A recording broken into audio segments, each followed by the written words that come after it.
नंदुरबारात विना हॉलमार्क असलेले दागिने विक्रीसाठी ठेवले प्रकरणी नंदुरबारातील 3 सराफा दुकानाविरुद्ध कारवाई करण्यात आली। त्यांच्याकडून 969.85 ग्रॅमचे दागिने जप्त करण्यात आले। केंद्रीय मानक ब्युरोच्या पथकाने ही कारवाई केली। नंदुरबार तालुक्यातील ठाणेपाडा व गंगापूरसह काही गावांमध्ये बुधवारी सायंकाळी मोठ्या प्रमाणावर गारपीट झाली असून त्यामुळे सुमारे 100 हेक्टरपेक्षा अधिक क्षेत्रातील कांद्याचे नुकसान झाले, तर एका घराची पडझड झाली असून त्यात एक जण जखमी झाला। शहादा येथे सुरू असलेल्या श्री महापुराण कथेच्या ठिकाणी वाढती गर्दी लक्षात घेता वाडी पोलीस बंदोबस्त तैनात करण्यात आला। कथास्थळांकडे जाणाऱ्या मार्गावरील जड वाहतूक वळवण्यात आली। दुचाकी व लहान वाहने या मार्गावर जाऊ दिले जात आहे। अक्कलकुवा येथे रहदारीस अडथळा आणल्याप्रकरणी डंपर चालकाविरुद्ध गुन्हा दाखल करण्यात आला। नंदुरबार जिल्ह्यात मागील 4 ते 5 वर्षाच्या मानाने यावर्षी केळीची लागवड मोठ्या प्रमाणावर झाली। सुरुवातीला 2000 ते 2200 रुपये प्रति क्विंटल केळीला भाव भेटत होता। नंदुरबार धुळे जिल्ह्यात पावसाचे पाकिट वर्तवल्याने आणि रमजानी समाप्ती झाल्याने भाव घसरले। परिणामी अनेक शेतकरी केळीचे नुकसान होऊ नये व आता तोंडाशी आलेला घात जाऊ नये म्हणून मिळेल त्या भावात केळीच्या बागा व्यापाऱ्यांना ठोक भावात देत आहेत।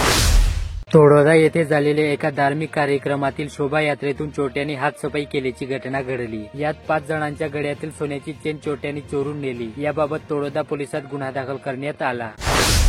नंदुरबार शहरातील मधुबन कॉलनीमध्ये गडबडीत चोरट्यांनी हजारो रुपयांचा मुद्देमाल चोरून नेल्याची घटना घडली। इतर 2 ठिकाणीही चोरट्यांनी घराचे कुलूप तोडून चोरीचा प्रयत्न केला। याबाबत शहर पोलिसात चोरीचा गुन्हा दाखल करण्यात आला।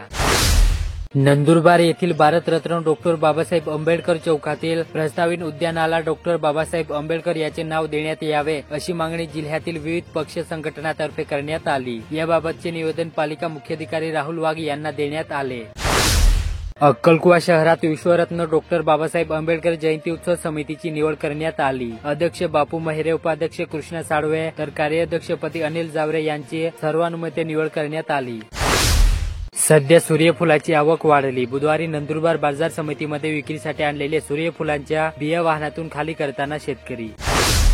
नवापूर नगरपालिकेत अग्निशमन कर्मचाऱ्यांना अत्याधुनिक गणवेशाचे वाटप करण्यात आले। पालिकेचे नवनियुक्त मुख्याधिकारी डॉक्टर मयूर पाटील यांच्या हस्ते हे गणवेश वितरित करण्यात आले। शहादा तालुक्यातील डामरखेडा ते प्रकाशा गावादरम्यान गमाई नदी पुलाच्या दोन्ही बाजूने पडलेले खड्डे वाहनधारकांसाठी अडचणीचे ठरत आहेत। हे खड्डे बुजवण्याची मागणी वाहनधारकांची आहे। नंदुरबार तालुक्यात विविध भागात गहू कापणीला वेग आला। 2 दिवस ढगाळ वातावरण असल्याने शेतकऱ्यांनी कामाला गती दिली होती। यात शेतात पूर्णपणे परिपक्व झालेल्या गहू कापणी करण्यावर भर देण्यात येत होता। तालुक्यात बहुतांश ठिकाणी हार्वेस्टरच्या सहाय्याने गहू कापणी सुरू असल्याचे चित्र सध्या दिसून येत आहे। प्रकाशा ते नंदुरबारच्या दरम्यान कोरीट फाट्यावरचे वळण अपघाती ठरत आहे। यामुळे या ठिकाणी उपाययोजना करण्याची आवश्यकता आहे। रस्ते विकास महामंडळाकडून या ठिकाणी वाहनधारकांची जागृती करण्यासाठी आवश्यक ते फलक लावण्याची मागणी करण्यात येत आहे। वळणावर दोन्ही बाजूने येणारे वाहनांना वेग अधिक असल्याने अपघाताचा मोठा धोका निर्माण होत आहे।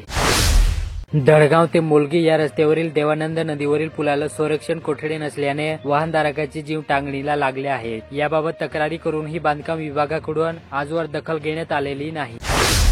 मानवी जीवनाला आनंदित करण्यासह सुख समृद्धी देणारी श्री महापुराण कथा साक्षात भगवान शंकराचे स्वरूप व प्रतिबिंब आहे। साक्षात शिवशंकर भक्तांच्या हृदयात वास्तव करून त्यांना कथा मंडपापर्यंत आणण्याची किमया करत असल्याने कथेला उन्हाची प्रतीक्षा न करता लाखोच्या संख्येने उपस्थित देत असल्याचे प्रतिपादन कथाकार पंडित मिश्रा यांनी केले। शहादा येथील महिला शिबिरात आयोजित श्री महापुराण कथा निरूपण प्रसंगी ते बोलत होते। नंदुरबार शहरातील डॉक्टर काणे गर्ल्स हायस्कूलमध्ये उजास उपक्रमांतर्गत मासिक पाळी व्यवस्थापन मार्गदर्शन व सॅनिटरी पॅडचे मोफत वाटप करण्यात आले।